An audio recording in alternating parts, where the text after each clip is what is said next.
Bayangkan sebuah kerajaan yang tidak pernah menjual barang, melainkan menjual mimpi. Namanya Apple.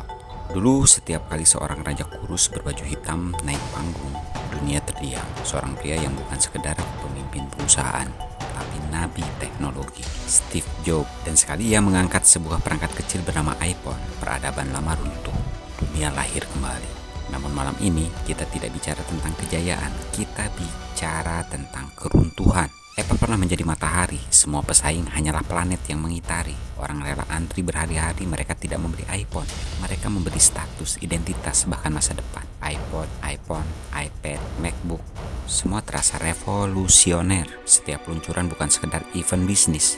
Ia adalah liturgi, sebuah perayaan iman akan masa depan. Apple adalah simbol kesempurnaan. Jika dunia ini sebuah panggung, maka Apple adalah aktor utama dan semua yang lain hanyalah figuran. Tapi setiap matahari punya batas energi dan tanda-tanda itu mulai terlihat. Sejak Steve Jobs tiada, kursi kepemimpinan jatuh ke tangan Tim Cook, seorang manajer yang brilian tapi bukan visioner, seorang administrator yang lihai tapi bukan nabi. Produk-produk baru Apple makin terasa aman. iPhone 14, iPhone 15, iPhone 16, pembaruan kecil, kamera lebih bagus, baterai sedikit lebih panjang, tapi mana revolusi? Dan pada akhirnya ketika iPhone 17 diluncurkan, pasar menjawab dengan dingin. Investor kecewa, konsumen bosan, harga saham Apple jatuh ke titik terendah dalam 11 bulan terakhir. Raksasa itu masih hidup, tapi mulai goyah. Bayangkan, Apple di medan perang. Dulu setiap panah yang dilepaskan menembus dada musuh, setiap langkahnya mengguncang bumi. Kini panahnya tumpul, langkahnya berat. Dari segala arah, pasukan baru bermunculan. Samsung dengan layar lipatnya, Huawei dengan kecerdasan AI, Xiaomi dengan harga murah tapi teknologi memukau, dan bahkan startup kecil yang berani mengguncang status quo. Apple mencoba bertahan dengan strategi lama, harga mahal, brand kuat, loyalitas fanatik, tapi dunia berubah, dan medan perang ini tidak mengenal belas kasihan. Mari kita berhenti sejenak, karena busur Arjuna bukan hanya tentang Apple, tapi tentang kita.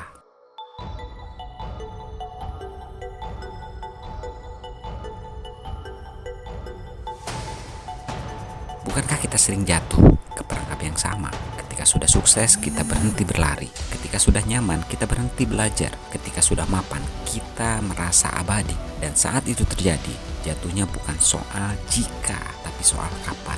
Apple hanyalah cermin dari kesombongan kita sendiri, cermin dari rasa puas diri yang membunuh perlahan. Apple masih besar, masih kaya, masih berkuasa, tapi jiwa yang dulu membuat dunia bergetar sudah pudar. Mereka bukan lagi pembawa api seperti Prometheus. Mereka hanyalah pedagang besar yang menjual nostalgia. Dan sejarah sudah berulang kali membuktikan setiap kerajaan yang kehilangan roh akan runtuh. Roma, Majapahit, dinasti-dinasti besar. Sekarang giliran Apple.